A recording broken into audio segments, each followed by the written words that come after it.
Madam ఇప్పుడు మలక్పేట్ విషయం మనం చూసుకున్నట్లయితే ఒక వ్యక్తి అతను ఒక అమాయకుడని చెప్పుకోలేము, ఏం పిచ్చోడని కూడా చెప్పుకోలేము. ఎందుకంటే క్లియర్ గా వీడియోస్ లో మనకు కనిపిస్తుంది ఏంటంటే మంచిగా హెల్దీగా ఉన్నాడు, యాక్టివ్ గా ఉన్నాడు, అసలు గంజాయి గాని ఎలాంటి మత్తు కూడా తీసుకున్నట్టు మనకి తెలియట్లేదు ఇక్కడ. సో అలాంటి వ్యక్తి ఇలా అర్ధనగ్నంగా పోయి అపార్ట్మెంట్ లో దూరి అందరి డోర్స్ బెల్స్ కొట్టి ఇలా మహిళల్ని టార్గెట్ చేసుకొని తిరుగుతున్నాడు. సో దీని వెనక ఏముందంటారు, అతని టార్గెట్ ఏమై ఉంటుందంటారు మ్యామ్? మహిళల్ని టార్గెట్ అని మనకి ఎక్కడ చెప్పలేదు. ఆ ఏరియా అంతా తిరుగుతున్నాడు, అవును, అపార్ట్మెంట్స్ లోకి వస్తున్నాడు, ఇంటింటికి వెళ్ళి తలుపు కొడుతున్నాడు, అవును, కొన్ని తలుపులు ఓపెన్ చేసి చూస్తున్నాడు, మరి పరిగెత్తుతున్నాడు అటు ఇటు. మరి వాడికి ఏంటి మెంటల్ కండిషన్ సరిగ్గా లేదా అంటే, మరి ఇప్పుడు అరెస్ట్ చేశారు, మళ్ళీ మనం తర్వాత ముందుకు వెళ్దాం. ఇప్పుడు కట్ చేస్తే అరెస్ట్ చేశారు. అరెస్ట్ చేసినప్పుడు మరి వాళ్ళు ఏం ఎంక్వైరీ చేశారు? ఇప్పుడు వాళ్ళు నాకు తెలిసిన 2-3 విషయాలు ఒకదానికొకటి అంతు పట్టట్లేదు. ఒకటేమో వాడు ఫియట్ కార్లో వచ్చాడు. ఈ రోజుల్లో ఫియట్ అసలు ఎవరు వాడుతున్నారు? వాడితే గిడితే అథెంటిక్ పీసులు కొంతమంది బాగా డబ్బున్న వాళ్ళు మెయింటైన్ చేస్తున్నారు అక్కడక్కడ. చాలా 1% ఎక్కడన్నా. నేను ఎప్పుడో ఒకటి చూశాను, ప్రీమియర్ పద్మిని ఫియట్ ఒకటి. అలా ఎవరన్నా పాతకాలం వాళ్ళు ఇంకా దాన్ని మెయింటైన్ చేసుకుంటూ దాని మీద ఇష్టం కొద్దీ ఉంచుకునే వాళ్ళు ఉంటారు. 1% పీపుల్ అన్నమాట. వీడు చూస్తే యంగ్ ముసలాడేం కాదు. వీడు ఫియట్ ఎందుకు ఉంచుకున్నాడు? అసలు అంత పాతకాలం వస్తువు, లేకపోతే ఇంకా 10 కార్లు ఉన్నాయా వీడికి, అందులో ఇది ఒకట? పాతకాలం ఫియట్ కార్ వేసుకుని వెళ్తే ఎవరో కనిపెట్టలేరులే అని అనుకున్నాడా? ఇప్పుడు మంచి కొత్త కార్లు అంటే రకరకాల కార్లు అందరి దగ్గర ఉంటున్నాయి కదా, మరి పాత కార్ అంటే ఎవరు పట్టించుకోరు అనుకున్నాడా? పాత కార్ అంటేనే ఇప్పుడు పట్టించుకుంటారు జనం. అది ఒక 30 years బ్యాక్ ఉండేవి ఫియట్లు, ప్రీమియర్ పద్మినీలు అవన్నీ కూడా. మరి ఆ కారు ఇంకా మెయింటైన్ చేస్తున్నాడు, ఆ కారులోనే వచ్చాడు అని అంటే వీడు మతి స్థిమితం లేనోడేం కాదు, నాకు అర్థమవుతుంది. కారులో వస్తున్నాడు ఏరియా. దీనికన్నా ముందు కూడా చుట్టుపక్కల ప్రాంతాలు తిరుగుతూ ఈ ప్రాంతానికి వచ్చాడని చెప్తున్నారు. అంటే మరి ఎన్ని రోజుల నుంచి చేస్తున్నాడు పట్టుబడకుండా? ఇది ఒకటి. తర్వాత వాడు ఇంటింటికి వీడియో చూస్తే సీసీ ఫుటేజ్, ఇంటింటికి వెళ్ళి ఇలా చూడడము, తలుపు కొట్టడము, ఆ డోరు నెట్ డోర్స్ ఉంటాయి కదా, ఆ డోర్ లాగి చూడడము, ఏదైనా చప్పుడైతే గౌక్కుని పారిపోవడం చేస్తున్నాడు. ఇంకొకటి, ఇప్పుడు ఒళ్ళంతా ఆయిల్ రాసుకుని వచ్చాడట. ఆయిల్ ఒంటికి రాసుకుని ఎవరు వెళ్తారంటే దొంగలు వెళ్తారు. దొంగలు ఎందుకు అంటే పట్టుకుంటే జారిపోతారు కదా, పారిపోవచ్చు వాళ్ళు. అందుకని ఒంటికి బాగా జారుగా ఆయిల్ రాసుకుని వస్తారు వీళ్ళు. మరి వీడు సైకో అయితే మరి ఆయిల్ రాసుకోవాలన్నంత ఇది ఎందుకు? మతి భ్రమించింది, మతి సరిగ్గా లేదు, ఆయిల్ రాసుకుని రావాలని ఎందుకు అనిపించింది? కార్లో ఎలా వస్తాడు? కార్లో ఏమో వచ్చాడేమో, నా కారేగా నువ్వు ఆయిల్ అయితే అయింది అనుకుని వచ్చాడేమో. అంటే ఒకదానికొకటి సంబంధం లేకుండా అన్నమాట. కానీ కనెక్ట్ చేసుకుంటూ వెళ్తే నాకు అనిపిస్తుంది అంటే, ఒకప్పుడు చిన్న చిన్న గోచీలు పెట్టుకుని, జస్ట్ గోచి వెనక నుంచి ముందుకు ఒక చిన్న గోచి పెట్టుకుని ఒళ్ళంతా ఆయిల్ రాసుకుని దొంగతనానికి వెళ్ళేవారు గ్రూప్స్. మహా అయితే టార్చ్ లైట్ ఉంటుంది వాళ్ళ దగ్గర, ఇప్పుడులాగా సెల్ ఫోన్లు లేవు కదా. అంటే విన్నదాని మీద గజ దొంగలు ఉండేవారు కొన్ని ఏరియాస్ లో. గుంటూరు సైడ్ స్టోవర్టపురం అని, తిరువురు దగ్గర అదేదో రేపూడి అని, ఇలా కొన్ని ఊర్లు ఉన్నాయి.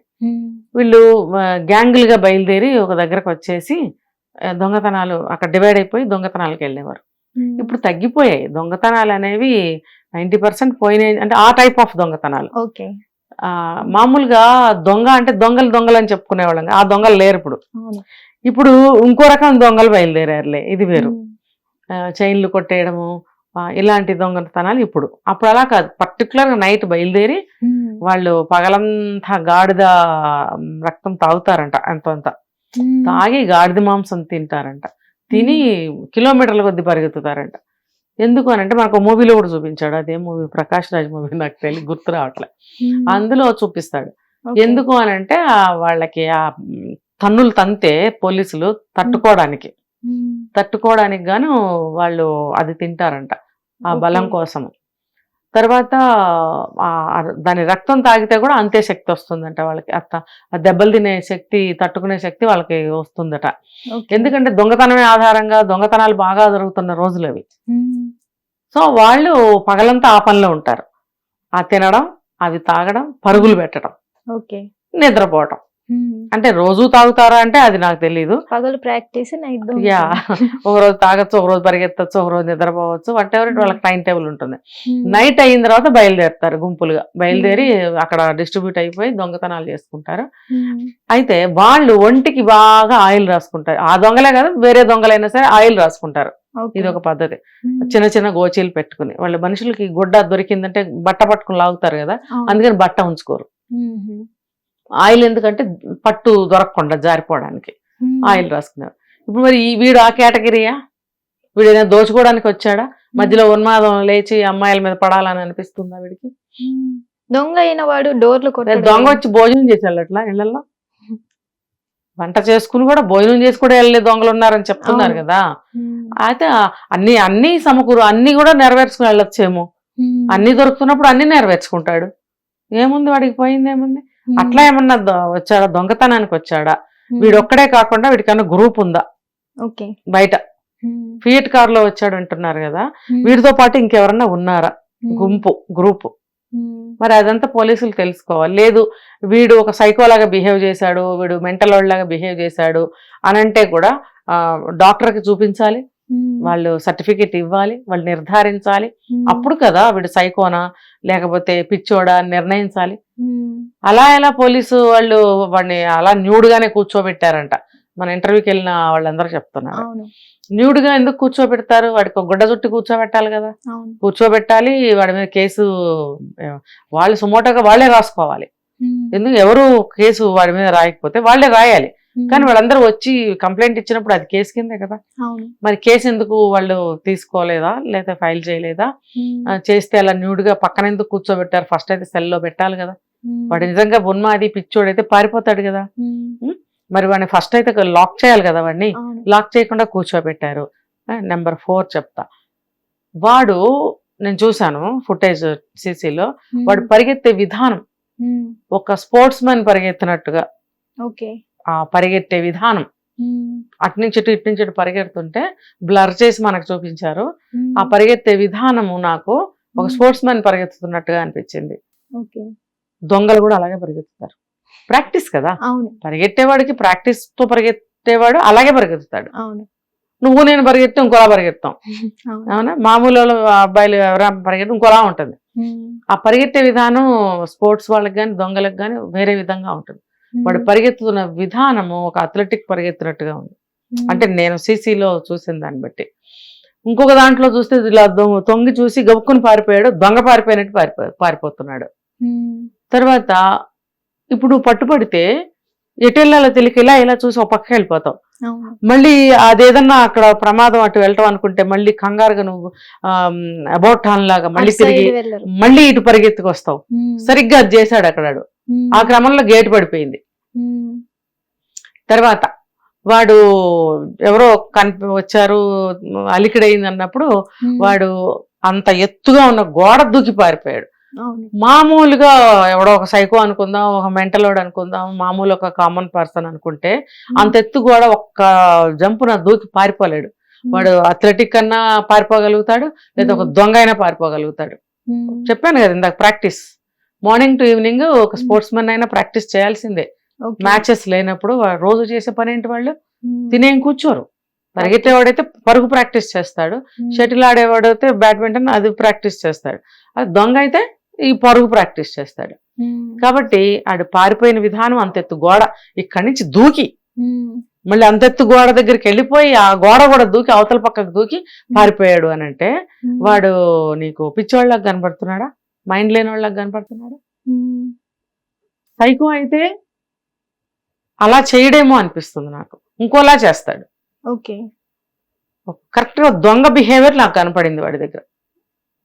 కాబట్టి వాడిని గట్టిగా పట్టుకుని వాడిని ఇంట్రాగేట్ చేసి ఫస్ట్ హాస్పిటల్లో చూపించి సర్టిఫైడ్ చేయించాలి వాడు ఏంటనేది. తర్వాత వీడికి ఇక్కడ ఇవ్వాలి ట్రీట్మెంట్ ఇవ్వాలి. డిగ్రీస్ ఉంటాయి కదా వీళ్ళకి, వాటి ఫైల్ చేయాలి కేసు. తర్వాత వాడిని అన్ని మార్గాల ద్వారా వాడిని కనుక్కోవాలి. నువ్వు ఎక్కడోడివి, నీ పేరేంటి, నువ్వేం చేస్తావు, నీ ఊరేంటి, నీ వృత్తి ఏంటి, అసలు నువ్వు ఎక్కడి నుంచి ఎక్కడికి వచ్చావు, అసలు ఈ బిల్డింగ్ ఎందుకు వచ్చావు. అక్కడ ఇంకొకటి ఆధారం, ఆ పక్కన ఏరియాలో రోడ్డు మీద అందరూ ఎండాకాలం కాబట్టి మంచాలు వేసుకుని పడుకుని ఉంటే అందరూ దుప్పటి ఇట్లా తీసి చూస్తున్నాడు. నిజంగా చాందిని వాడు ఆడవాళ్ళ మీద అవసరం కోసం వచ్చినోడైతే, రేప్ చేయాలనుకుని వచ్చినోడైతే ప్రతి ఒక్కళ్ళది ముసుగు తీసి చూడగా కదా. మళ్ళీ ఒక అమ్మాయి మీద పడుకున్నాడు అంటున్నాడు. అది వాడి పడుకుని మళ్ళీ వెళ్ళిపోయాడు. ఎందుకు పడుకున్నాడు?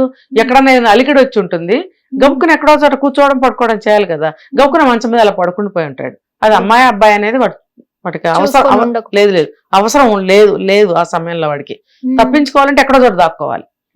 ఆ క్రమంలో వాడు అక్కడ పడుకున్నాడా ఆ మనిషి మీద? అంటే నేను దొంగ అని నిరూపించడానికి నేను ఇవన్నీ చెప్తున్నా. దొంగ అయ్యుండొచ్చు అని, వాడు దొంగ అయ్యుండొచ్చు అని నా అభిప్రాయం బలంగా చెప్పడం కోసం నేను ఇవన్నీ చెప్తున్నా. అక్కడ ప్రతి మనిషిని ఇట్లా ఎందుకు ఎత్తి చూశాడు అంటే వీళ్ళ దగ్గర నగలు ఉన్నాయా, నాణ్యాలు ఉన్నాయా, లేకపోతే వీళ్ళు ఎవరు ఏంటి అని చూశాడా? ఎవరన్నా అలికిడైతే గబుక్కుని పడుకున్నాడా అక్కడ ఏదో ఒక మంచం మీద? అది ఒక అమ్మాయి మంచం అయి ఉండాలా? అయిందా ఏంటి? ఇవన్నీ వాళ్ళు క్రోడీకరించి కేసుని ముందుకు తీసుకెళ్తే వాడికి ఏదైనా శిక్ష వేయచ్చు. అంతేగాని బట్టలు ఇప్పుకుని తిరిగినంత మాత్రాన వాడు పిచ్చోడు, వాడు సైకో అనటానికి లేదు. గుడ్డిగా ఉండకూడదు. ఇన్ని పక్కల నుంచి వాడిని కనిపెట్టి ఇంట్రాగేట్ చేసి వాడికి చేయాల్సిన డిగ్రీలన్నీ చేస్తే పిచ్చోడైనా మంచి వాడు ఏంటనేది చెప్తాడు. ఎందుకు చెప్పడు? ఇప్పుడు నిజంగా పిచ్చోడైతే వాడు చేస్తున్న పనులన్నీ వాడికి తెలియటం లేదా? తెలియకుండా చేస్తున్నాడా? నీట్ గా క్రాఫ్ట్ చేయించుకున్నాడు, మంచి మెయింటెనెన్స్ ఉన్నట్టుగా ఉందా, బాడీ హెల్దీగా ఉన్నాడు, చూస్తే చదువుకున్నాడులా ఉన్నాడు. మరి ఇంటింటికి తలుపు తీసి చూసి చప్పుడైతే పారిపోవాలని తెలుస్తుంది, గోడ దూకి వెళ్ళిపోవడం వచ్చింది. మరి సైకో అలా చేయడే, అందులో పిచ్చితనం కూడా లేదు. సైకో అలా ఎందుకు చేస్తాడు కదా? అక్కడ ఎవరన్నా చంపేయాలి, లేకపోతే అక్కడ ఏదన్నా ఏదో ఒకటి చేసేయాలి, ఏదో పని, అప్పుడు సైకో అనిపిస్తాడు. అలాంటి పనులు ఏం చేయలేదు వాడు.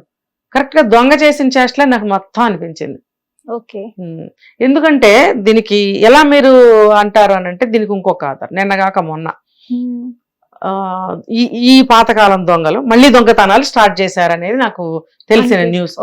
ఎందుకంటే ఒక ట్రైన్ వెళ్తున్నప్పుడు S7, S11, S12 సమ్ బోగిల్లో దొంగతనం చేశారు గుంపుగా వచ్చి. అదేంటి? Sleeper coach. Sleeper coach reservation ఉండదు, అంటే సారీ ఈ డోర్లు మూసేయడాలు అలాంటివి ఉండదు. ఏసీ కోచ్ల్లో అయితే డోర్లు క్లోజ్ ఉంటుంది, సెక్యూరిటీ వాళ్ళు తిరుగుతారు. అఫ్ కోర్స్ ఇందులో కూడా సెక్యూరిటీ వాళ్ళు తిరుగుతారు, అయినా కూడా ఎప్పుడు పడితే అప్పుడు ఎక్కడం దిగడం చేసే బోగి కాబట్టి అంతగా ఉండదు. సో వీళ్ళు ఆ బోగిలో ఎక్కి, ఆ ఎస్ సంబంధించిన బోగిల్లో ఎక్కి 11 తులాల బంగారం బెదిరించి మెడల్లోంచి చేతుల్లోంచి లాక్కుని పోయారు. ఎందుకు అని అంటే 2 రీజన్స్.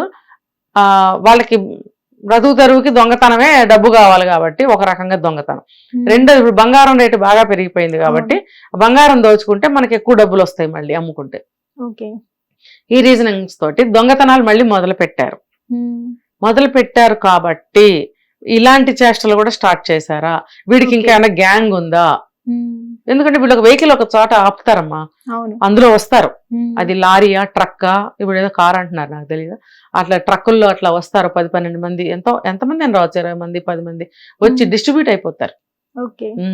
ఇద్దరిద్దరు అట్లా ఇదైపోయి పగలంతా 4 రోజుల ముందు 3 రోజులు మొత్తం రెస్క్యూ చేస్తారనమాట. ఎక్కడెక్కడ ఎవరెవరిళ్లలో అన్ని ఆను పాను అన్ని తెలుసుకుని 1 ఫైన్ డే ముహూర్తం పెట్టుకుని ఇలా వస్తారు.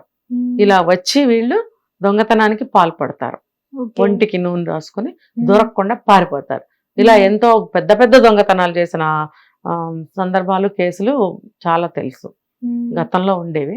ఇప్పుడు మళ్ళీ మొదలు పెట్టారా అనడానికి ఇది ఒక అనుమానాస్పదంగా అనిపిస్తుంది వీడికి. మొత్తానికి ఇతను సైకోనా దొంగనా అనేది పోలీసులు ప్రాపర్ గా విచారణ చేసి తేల్చాల్సి. ఫస్ట్ వీడిని టెస్టులు చేయించి వీడి ఇంటర్నెట్ తేల్చి తర్వాత వీడికి చేయాల్సింది చేయాలి. అలా వదిలేస్తే మృగంలాగానే చేస్తాడు. ఇప్పుడు సైకో అయినా పిచ్చోడైనా దొంగ అయితే పట్టుకుంటారు, మిగతా అయితే వదిలేస్తారు అనుకో జనానికి ప్రాబ్లం కదా. కాబట్టి ఏదో ఒకటి చేయాలి. Thank you so much. Hit TV app, ఇందులో short news, live news, entertainment shows, movies, digital magazines తో పాటు మీ జిల్లా వార్తలను కూడా ఫ్రీగా చూడొచ్చు. ఇంకెందుకు ఆలస్యం, వెంటనే హిట్ టీవీ యాప్ ని డౌన్లోడ్ చేసుకుని ఫ్రీగా ఎంటర్టైన్మెంట్ పొందండి. Hit TV app. Hit TV app. please download Hit TV app. Hit TV యాప్ని ఫ్రీగా డౌన్లోడ్ చేసుకొని ఎంజాయ్ చేయండి. మీకు నచ్చిన ఎంటర్టైన్మెంట్ కోసం హిట్ టీవీ యాప్ ని ఫ్రీగా డౌన్లోడ్ చేసుకుని ఎంజాయ్ చేయండి. హిట్ టీవీ యాప్ని డౌన్లోడ్ చేసుకుని ఆస్వాదించండి, ఆశీర్వదించండి. ఇంతమంది సెలబ్రిటీలు హిట్ టీవీ యాప్ ని డౌన్లోడ్ చేసుకోండి అని చెప్తున్నారంటే ఎంత మంచి యాప్ ఆలోచించండి. అమెరికా అమెరికా అమెరికా అమెరికాలో చదవాలనుకునే వాళ్ళకి విశ్వసనీయమైన పేరు మన శౌర్య కన్సల్టెన్సీ. UK లో 1 year masters, UK లో 1 year masters, 2 years work permit up to 5 years visa. Contact Saurya Consultancy. Contact 89851 89851.